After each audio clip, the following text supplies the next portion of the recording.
Now moving on to the main event. This is such a long card, and I'm gonna be going Calvin Kattar to win this one. Josh Emmett, started off as a wrestler, fell in love with the kickboxing, and I feel like he has fallen in love with the kickboxing. And I think we're going to see a stand-up fight all 5 rounds. And Calvin Kattar's the pick mainly because he's been 5 rounds before. I feel like he's probably going to be more prepared to go 5 rounds because I do believe that this fight definitely does go into the championship rounds. I do think it does go into round 4 and 5. I think it probably even goes the distance as well. Calvin Kattar will probably win a decision.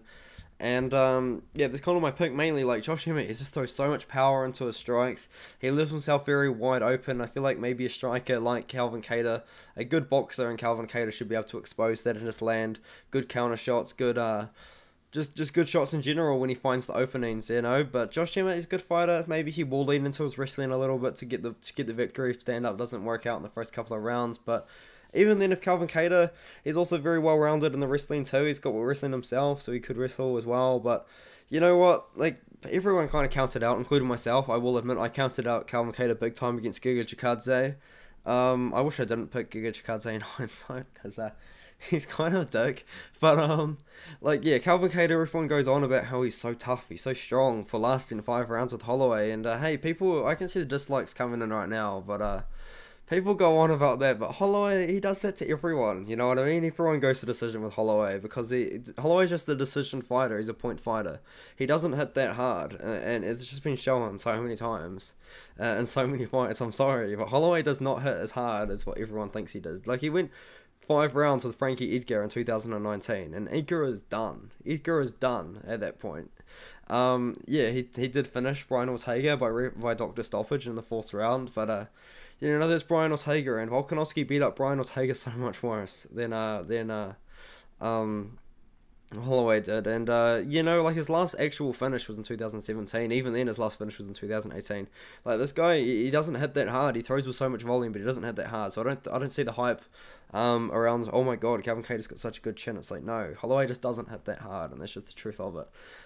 Josh Emmett though potentially could find the sleep medicine and just sleep Calvin Kattar, because Emmett is arguably the hardest hitting featherweight in the division. There's definitely an argument to be made. He went to war with didn't go to war with Dan Ige. Dan Ige's always in boring fights as well. More dislikes, throw him on. But Dan Ige's always in boring fights. That was a very boring fight. It didn't excite me whatsoever.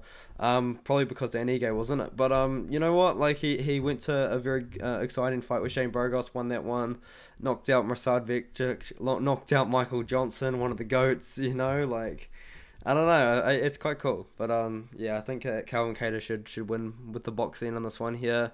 Maybe even mix in the wrestling if he needs to. Emmett does potentially have underrated wrestling because he did start out as the wrestler, but he has fallen in love with the hands. You got to admit that, and I think that that's probably going to be his downfall. I think he's going to try and stand with Kattar, and Kattar's going to use the boxing, put on a pretty good boxing performance, and yeah, he should win.